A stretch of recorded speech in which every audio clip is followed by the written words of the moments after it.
Hello बच्चों, physics की online कक्षा में आपका स्वागत है। आज अपन फिजिक्स का लेसन नंबर 3 गति की या सरल रेखा में गति, काइनेटिक मतलब सिंपल हार्मोनिक मोशन, यानी एक सरल रेखा में जो गति होती है उसके बारे में अध्ययन करेंगे। अब इस लेसन में अपन को क्या क्या देखना है, सबसे पहले जो गति की है इसका बेसिक इंट्रोडक्शन वो देखना है। इसके पश्चात आएगी दूरी है, विस्थापन, वेग, चाल, त्वरण और गति के समीकरण, गति का फर्स्ट समीकरण, सेकंड समीकरण एंड थर्ड समीकरण, इन सब के बारे में अध्ययन करेंगे। तो सबसे पहले इसका बेसिक इंट्रोडक्शन देखते हैं अपन गति की, माने गति की क्या होती है। तो गति की बोलते हैं भौतिक विज्ञान की वह शाखा जिसमें किसी कण या पिंड की गति का अध्ययन किया जाता है। मान भौतिक विज्ञान की वह शाखा जिसमें किसी कण या पिंड की मान गति है एक स्थान से दूसरे स्थान पर, उसका जो अध्ययन करेंगे वही क्या कहलाएगी, गति की कहलाती है। अर्थात दूसरी डेफिनेशन अपन इस प्रकार भी लिख सकते हैं, जैसे कोई वस्तु है, वस्तु कण या पिंड है, उसकी स्थिति में समय के सापेक्ष क्या हो रहा है, परिवर्तन हो रहा है, तो वह क्या है, गति की कहलाती है। अगर उसी वस्तु की स्थिति में समय के सापेक्ष कोई परिवर्तन नहीं हो रहा, अर्थात एक जगह स्थिर है, तो वह वस्तु हमेशा विराम अवस्था में कहलाती है। जैसे ये व्हाइट बोर्ड है, इस व्हाइट बोर्ड को आप 1 घंटे पश्चात 2 घंटे पश्चात देखना, यही मिलेगा, अर्थात इसकी स्थिति में समय के सापेक्ष कोई चेंजिंग नहीं हो रहा है। जैसे मान लो कोई कार है या वाहन है, पहले थोड़ी देर यहाँ है, थोड़ी देर पश्चात 1 घंटे पश्चात दूसरी जगह होगी, तो उसकी स्थिति में क्या हो गया, परिवर्तन हो गया, वह क्या कहलाएगी, आपकी गति की कहलाएगी। जैसे एग्जांपल देखिए, वाहनों का चलना, गैस के अणु की गति, क्रिकेट के बॉल की गति, हवाई जहाज की गति, ये सब एग्जांपल अपन क्या, गति के हैं। और भी काफी एग्जांपल है, जैसे चिट्टी गति, पतंग की गति, वायुयान की गति, ये सब आपके गति के एग्जाम्पल है। अब जो गति की होती है, गति की मुख्य रूप से 3 प्रकार की होती है। 3 कौन कौन सी होती है, एक तो होती है स्थानांतरित गति, स्थानांतरित गति ट्रांसफॉर्मेशन मोशन बोलते हैं। दूसरी होती है घूर्णन गति, घूर्णन गति रोटेशन गति बोलते हैं। और तीसरी होती है वाइब्रेशन गति, कंपन गति, कंपन गति। तो गति मुख्य रूप से 3 प्रकार की होती हैं, एक स्थानांतरित गति, दूसरी आपकी घूर्णन गति, तीसरी आपकी कंपन गति। तो पहले अपन देखते हैं स्थानांतरित गति क्या होती है। स्थानांतरित गति में क्या होता है, जब कोई कण है एक स्थान से दूसरे स्थान पर सरलरेखा के रूप में गति करता है, मतलब जब कोई कण एक स्थान से दूसरे स्थान पर एक सरलरेखा के रूप में गति करता रहता है, वह स्थानांतरित गति कहलाती है। मान एक स्थान से दूसरे स्थान पर ट्रांसफर हो गया, जैसे मान लो प्रारंभ में यहाँ था और यहाँ के पश्चात पहले ए बिंदु पर था, फिर बी बिंदु पर पहुंच गया, तो ये क्या कहलाएगी, अपनी स्थानांतरित गति। स्थानांतरित गति में इसके एग्जाम्पल देखें, जैसे अपने किसी वाहन की गति, ये सब आपके स्थानांतरित गति के अंतर आते हैं, अर्थात ये अक्षों के अनुदिश होती है, जैसे एक्स अक्ष, वाई अक्ष या जेड अक्ष के अनुदिश। दूसरी आती है घूर्णन गति। घूर्णन गति में क्या होता है, कोई एक निश्चित बिंदु होता है और इस निश्चित बिंदु के चारों ओर जो भी गति होती है वो आपकी घूर्णन गति या वर्ताकार गति कहलाती है। इस तरह की गति होती है वो वर्ताकार गति कहलाती है। जैसे पंखे की गति, पंखे की गति, किसी लट्टू की गति, ये सब इसी के एग्जाम्पल है।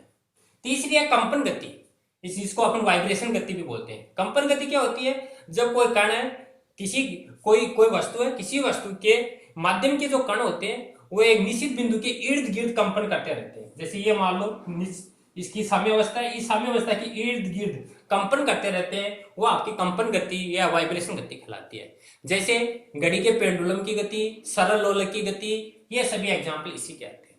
तो इस जो चैप्टर है, इस चैप्टर में अपन को स्थानांतरित गति अर्थात इसी के बारे में अध्ययन करना है। इन गतियों का अध्ययन अपन आगे वाले लेसन में करेंगे। तो अब अपन चलते हैं, अगला पॉइंट आता है निर्देश तंत्र, जिसको अपन बोलते हैं कार्टेशियन कोऑर्डिनेट या फ्रेम ऑफ रेफरेंस बोलते हैं। तो पहला अपन पॉइंट लेते हैं निर्देश तंत्र।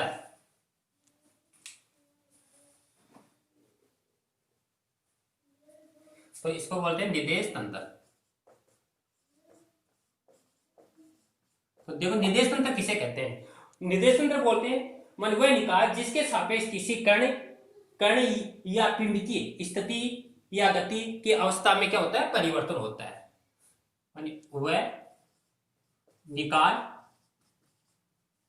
वह निकाय जिसके सापेक्ष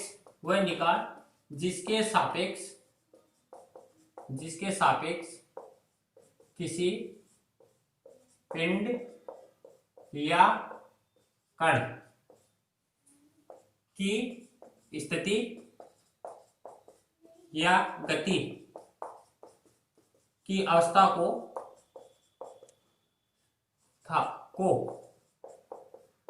व्यक्त किया जाता है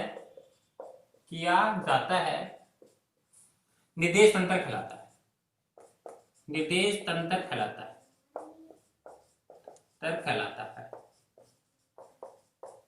तो ये इसकी डेफिनेशन। निर्देश तंत्र को बोलते हैं फ्रेम ऑफ रेफरेंस, मान वह निकाय जिसके सापेक्ष किसी पिंड या कण की स्थिति या गति, या तो स्थिति मान पोजीशन मालूम करना है, या उसकी मोशन मान कितनी कैसे गति कर रहा है, की अवस्था को व्यक्त किया जाता है, वही क्या कहलाता है? निर्देश तंत्र कहलाता है। और निर्देश तंत्र के रूप में अपन एग्जाम इसमें लेते हैं कार्तीय निर्देशांक, कार्टेशियन कोऑर्डिनेट, कार्तीय निर्देश तंत्र काम में लेते हैं। कार्तीय निर्देश तंत्र क्या होता है? इसमें मुख्य रूप से 3 अक्ष होती है, और तीनों अक्ष एक दूसरे के क्या होती है? लंबवत होती है।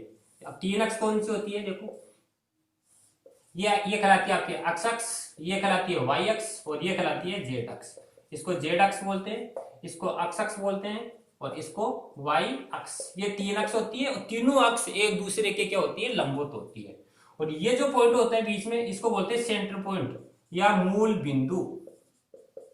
और ये जो मूल बिंदु है, इसी मूल बिंदु पर जो प्रेक्षक होता है, वह प्रेक्षक यहाँ पर स्थित होता है। और इस प्रेक्षक की इस बिंदु के सापेक्ष ही अपन क्या करते हैं? उसकी स्थिति या गति का अध्ययन करते हैं। जैसे मान लो ये प्रेक्षक यहाँ पर स्थित है, तो ये अपन को ये मालूम पड़ जाएगा कि एक्स अक्ष के अनुदिश स्थित है। यहाँ पर है तो वाई अक्ष के अनुदिश, इधर है तो जेड अक्ष के अनुदिश।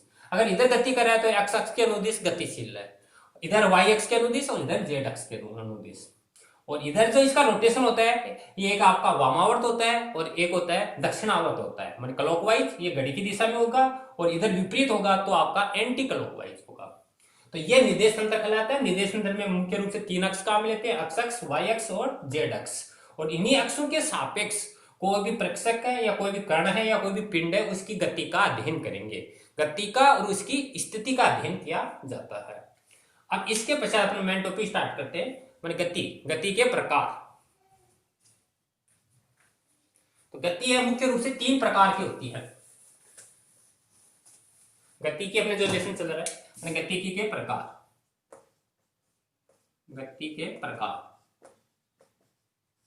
तो ये मुख्य रूप से कितने प्रकार की होती है? 3 प्रकार की होती है। 3 प्रकार। पहली आती है एक विमीय गति।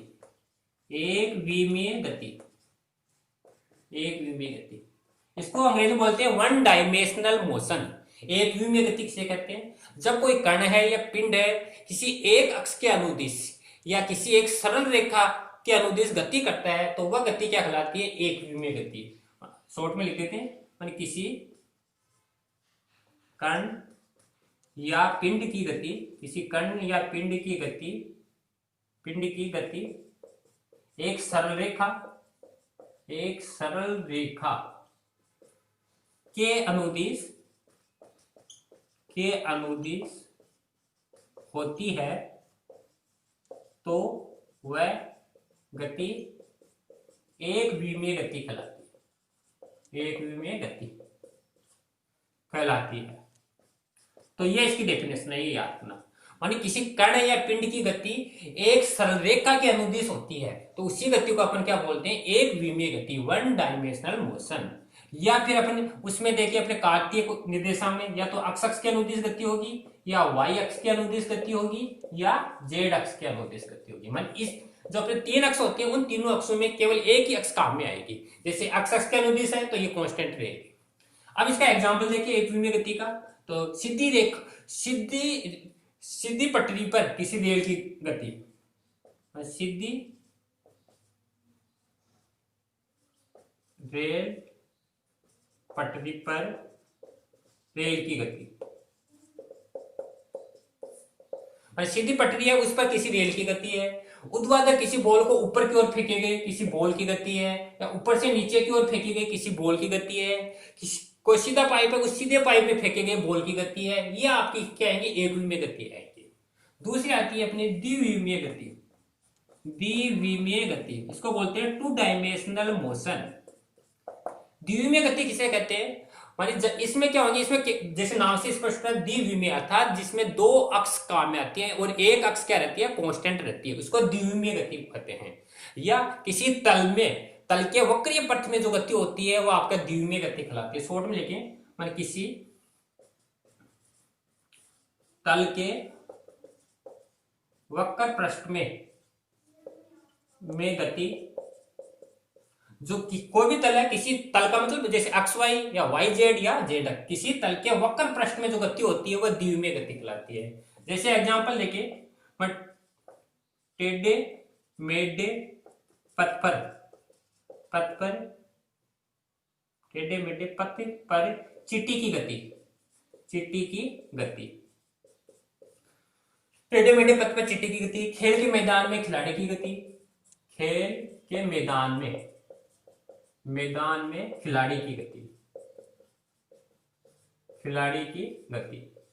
ये सब एग्जांपल इसी के हैं। इसमें केवल दो अक्ष काम में आएंगे, जैसे अक्ष वाई तल में गति होगी, अक्ष वाई तल या वाई जेड तल या फिर जेड अक्ष तल। और तीसरा जो तल है वो क्या रहेगा, कांस्टेंट रहेगा। इसमें ये ध्यान रखना आपका। तीसरा आती है त्रिविमीय गति, जिसको अपन 3D बोलते हैं। मतलब 3 अक्षों के अनुदिश होने वाली गति को अपन त्रिविमीय गति बोलते हैं, अर्थात जिसमें तीनों अक्ष हो, अक्ष वाई और जेड, तीनों अक्षों के अनुदिश जो गति होगी वो आपकी क्या कहलाएगी, त्रिविमीय गति। या अपन ऐसे बोल सकते हैं शॉर्ट में, आकाश में होने वाली गति,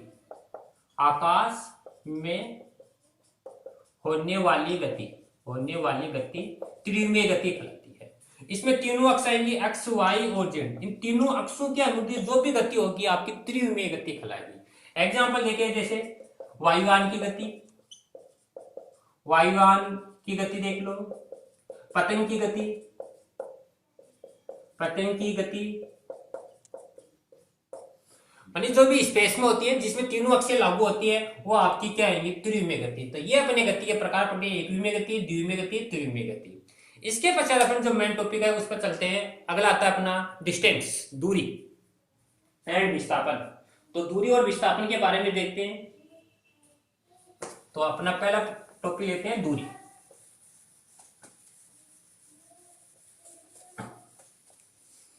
तो हेडिंग दूरी, जिसको अपन बोलते हैं डिस्टेंस। तो देखो, दूरी एंड विस्थापन। तो पहला अपन दूरी देखते हैं। तो दूरी क्या होती है, दूरी होती है किसी वस्तु के द्वारा निश्चित समय में तय किए गए पथ को अपन क्या बोलते हैं, दूरी कहते हैं। किसी वस्तु के द्वारा, किसी वस्तु मान लो, कण मान लो या पिंड मान लो, किसी वस्तु के द्वारा निश्चित समय में तय किए गए पथ को दूरी कहते हैं। कोई भी वस्तु है या कोई कण है या कोई पिंड है, इसके द्वारा निश्चित समय में जितनी समय में तय किया गया जो पथ है उसी को अपन क्या बोलते हैं, दूरी कहते हैं। अब दूरी है, दूरी माने एक तरीके की लंबाई है, तो इसको अपन क्या बोलेंगे, इसका मात्रक क्या होगा, दूरी का मापन एमकेएस पद्धति है। एमकेएस पद्धति में इसका मात्रक होगा मीटर। इसी को सीजीएस में मापे हैं तो सीजीएस में सेंटीमीटर होगा। इसमें दूरी में कोई दिशा नहीं होती है, किसी भी डायरेक्शन में कोई वस्तु है गति कर सकती है, इसलिए ये एक अदिश राशि है। और इसमें दिशा का ज्ञान नहीं होता, इसलिए इसको अदिश राशि बोलते हैं। अब दूरी का मापन करने के लिए एक उपकरण आता है जिसके द्वारा दूरी का मापन किया जाता है, जिसको बोलते हैं ओडोमीटर। माने किसके द्वारा इसको मापा जाता है, ओडोमीटर। जैसे मोटर गाड़ी होती है, इसमें स्पीडोमीटर भी लगा होता है या ओडोमीटर भी बोलते हैं, जिसके द्वारा अपन डिस्टेंस को मापा जाता है। जैसे अपनी मोटर गाड़ी में होता है ना किलोमीटर, मान इतने किलोमीटर गाड़ी चल रही है, तो ओडोमीटर के द्वारा इसका मापन किया जाता है। दूरी क्या होती है, हमेशा धनात्मक होती है, ये ध्यान रखना मेन बात। दूरी हमेशा क्या होती है, धनात्मक होती है, धनात्मक होती है। जैसे यहां से वस्तु चली और चल के घूम फिर के कहीं से वापस वही पॉइंट पर आ जाए, तो वह पूरी जो लंबाई है वह काउंट होती है, इसलिए दूरी हमेशा धनात्मक होती है।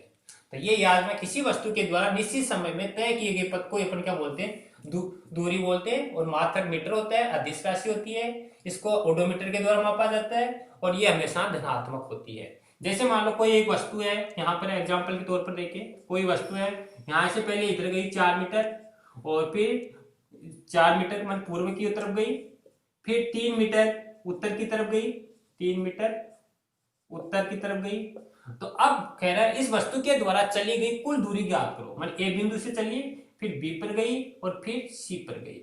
अब कह रहा है पहले वस्तु ए से बी पर गई, बी से सी पर, तो चली गई कुल दूरी पूछ रहा है। कुल दूरी, तो कुल दूरी क्या होगी, इनको ऐड करना है, A B plus B C, मानी 4 + 3 बराबर कितना आ गया 7 मीटर। तो ये चली गई कुल दूरी है। दूसरा पॉइंट आता है विस्थापन।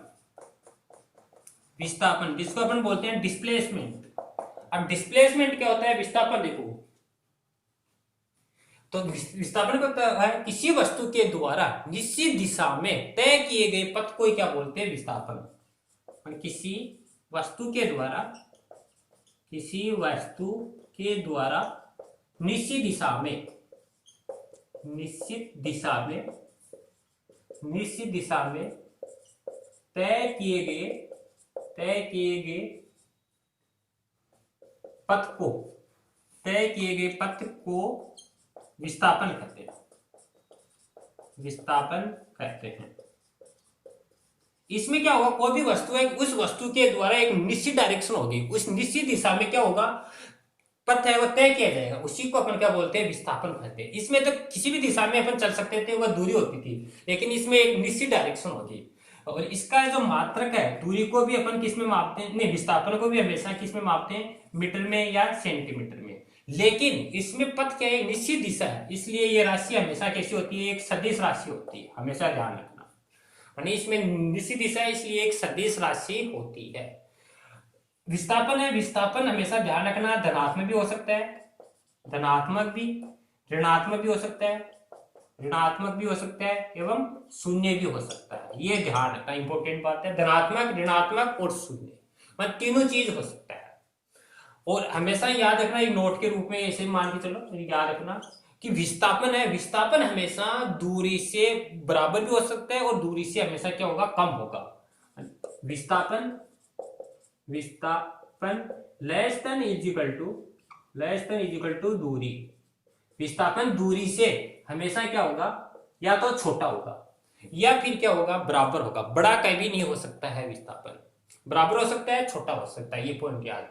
जैसे इसी एग्जांपल में देखें, जैसे वस्तु ए से बी गई, बी से सी पर गई, तो चली गई दूरी तो अपने 7 मीटर देखा, और विस्थापन देखें इसका, विस्थापन, अब विस्थापन क्या होती है, एक दूसरी डेफिनेशन विस्थापन की ये भी लिख सकते हैं, अंतिम स्थिति और प्रारंभिक स्थिति, उन दोनों के बीच न्यूनतम दूरी को अपन क्या बोलते हैं, विस्थापन बोलते हैं। अंतिम स्थिति और प्रारंभिक स्थिति, उनके बीच की जो डिस्टेंस होती है, न्यूनतम दूरी, उसको अपन विस्थापन कहते हैं। तो अब विस्थापन अपने पास क्या है, एसी है, ये विस्थापन है। तो ये आपका 4 मीटर है, ये 3 मीटर है, जो इसको मिलाएंगे तो ये ट्राइंगल बन जाएगा। और पाइथागोरस प्रमेय से निकालेंगे, माने कर्ण का स्क्वायर बराबर लंब का स्क्वायर प्लस आधार का स्क्वायर, तो ये आएगा 4 का स्क्वायर प्लस 3 का स्क्वायर का अंडर रूट, तो ये आएगा 16 और ये आएगा 9, 16 9 25, और 25 का रूट 5 मीटर। तो ये 7 मीटर था, ये 5 मीटर था, तो देखो 7 से कम आ गया, तो विस्थापन हमेशा क्या होता है, कम होता है। अगला अपन देखते हैं, इस पर आधारित एक न्यूमेरिकल क्वेश्चन देखते हैं, इस पर आधारित क्वेश्चन देखते हैं।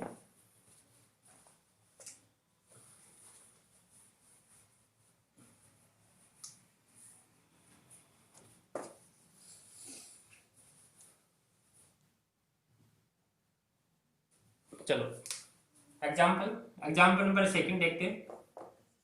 जैसे कोई वस्तु है वो 8 त्रिज्या के वर्ताकार पथ में, जैसे क्वेश्चन लिखते हैं, ये थी कोई वस्तु 8 त्रिज्या के वर्ताकार पथ में गति करती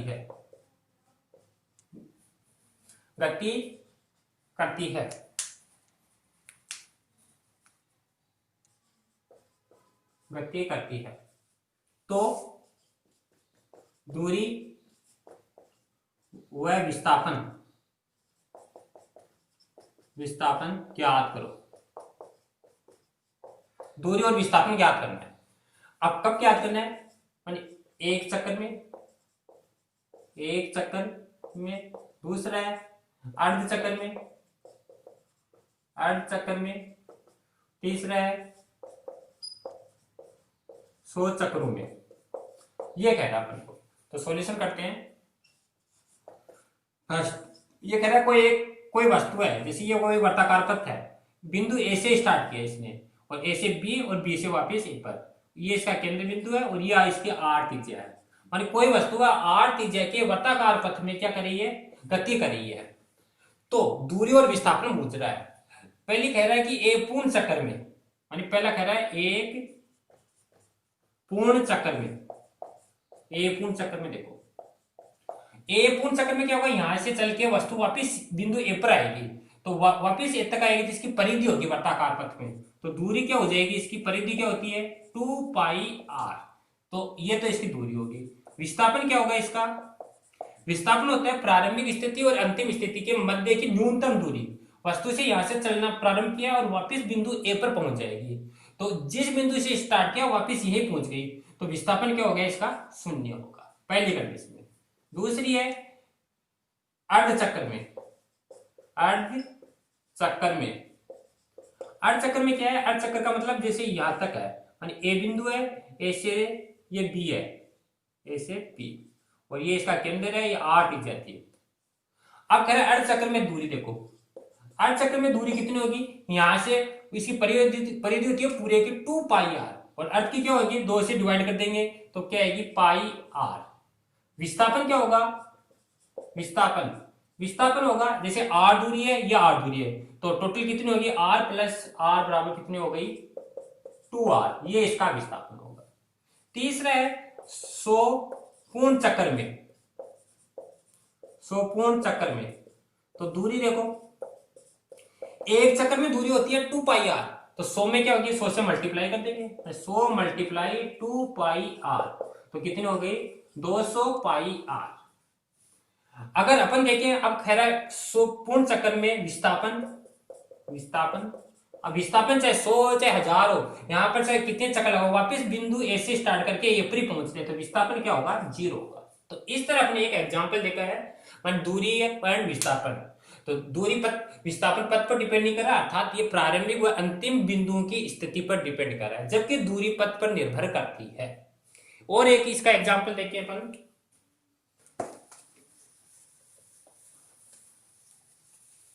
एग्जाम्पल नंबर 3 है, अगर कोई वस्तु है, किसी वस्तु को जैसे बिंदु ए है, ए से ऊपर की ओर फेंका गया, यहां बिंदु बी है, एच ऊंचाई तक फेंका गया है, और किसी वस्तु को ए से बी तक फेंका गया और वापस बी से वापस ए तक नीचे गिराया गया, तो चली गई दूरी ज्ञात करो।